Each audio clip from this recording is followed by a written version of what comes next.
U prisustvu delegacije INA grupe te brojnih poslovnih partnera i predstavnika lokalne zajednice 11. maja 2018. na magistralnom putu M17 svečano je otvorena INA Brod benzinska stanica. Danas ovdje otvaramo 104. maloprodajni objekat u mreži INA i Energopetrola. Ono što je također vrlo bitno da otvaramo i 15. Fresh Corner koncept s kojim imamo također vrlo ambiciozne planove u ostatku naše mreže.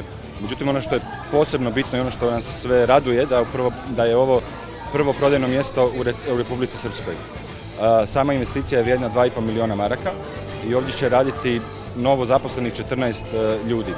Riječ je o savremenoj benzinskoj stanici koja kupcima nudi visok standard proizvoda i usluga, te u skladu sa modernim tempom života zadovoljava potrebe vozača na njihovom putovanju.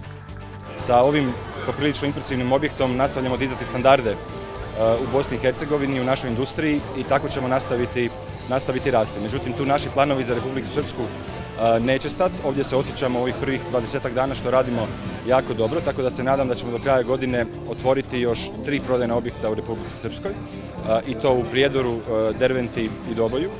I također bi se želio zahvaliti lokalnim vlastima na velikoj podršci koju su nam dali u ovom projektu i nadam se da ćemo ispuniti njihova očekivanja. Ni ovoga puta nije zaboravljena društvena odgovornost, pa je u čast otvorenja nove stanice uručena donacija Domu zdravlja Brod, koja će biti upotrebljena za opremanje službe fizijatrije.